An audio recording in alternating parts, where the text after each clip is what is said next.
Siyabonga abazalwane ngokusupport yenu. Ngesikhathi samanje sizongena kuma-testimonies.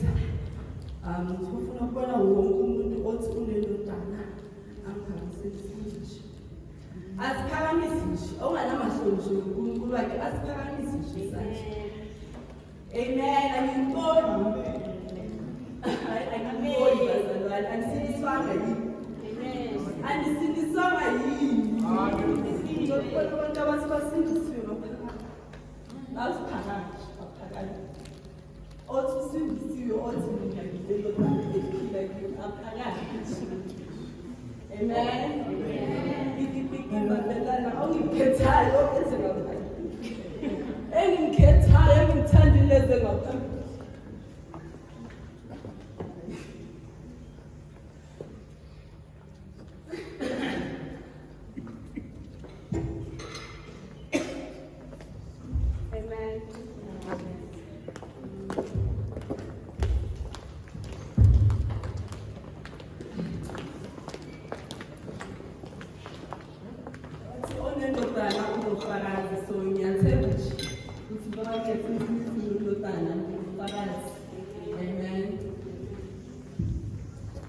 Ngiyambingelela abathandekayo egameni likaJesu Kristu, amen.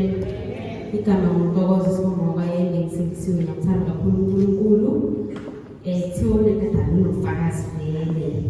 Ngimela ngaphambili ngibonga inkosi ngokuthi isangigcinile, ngisawuntokozo nje ophila emseni kaJehova. Angisiphileli mina kodwa nje kuwumusa wakhe osangigcinile. Ngiyabonga kakhulu ukuthi sesewuJanuwari, inyanga ethiwa nje hayi kuyabheka, kodwa intokozo hayi usaphila, usaqhubeka nje impilo iyamvuma nje, nami ngiyakubona ukuthi hayi angathi asuJanuwari kuyi. So ngibonga loyo musa loyo, amen. Ngiyathanda ukubingelela kubaba bomama intombi lensizwa nabantu abashangelile igama lomfilo Jesu Kristu, amen.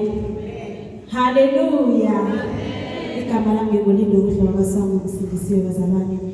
Buningi ukufakaza enginabo, buningi. But ake ngicela ngidlulelana ukuthi ngicela ukuyihlambulula. Ngahamba ngo-2020 ngithi kusibukeni kovala ngiyofunda.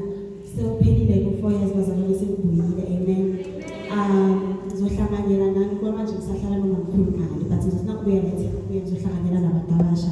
uNkulunkulu uphethe kahle, uhambe kahle, kuningi sizohlala kahle phansi ku-board meeting. Amen. Thatha indawo yakho Jesu, thatha indawo yakho Jesu, uluncedo lwethu. Thatha indawo yakho Jesu, cela uthatha indawo yakho Jesu, uluncedo lwethu. Siyahlulela,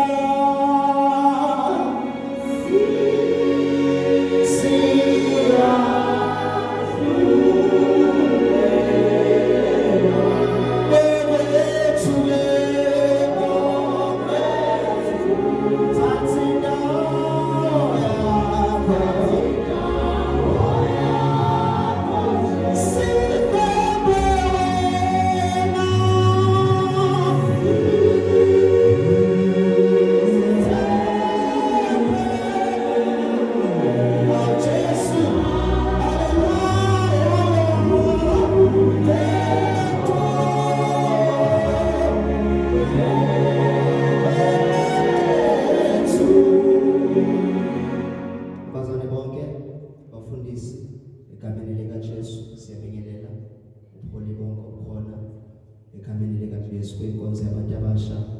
Siyabingelela abantu abadala bakhona, sibingelela ogogo, sibingelela uma, sibingelela uNtombi, sibingelela insizwa. Ngingwakamdlalo sisibongo. Liyangazi bazalwane ngifike ngakhonza nani la esikhathini lesinzima kakhulu kimi. Ngifike lana bengisebenza futhi ngisebenza phansi kwenkonzo ye-healing and deliverance. Ngibizwa ngomfundisi umdlalo osebenza engikulona. Ngibe ne-challenge enkulu. Ngisebenza nencane kaNkulunkulu. Ngisebenza ngayo leyo nkonzo. Yajika seyithi amandla engiwasebenzisayo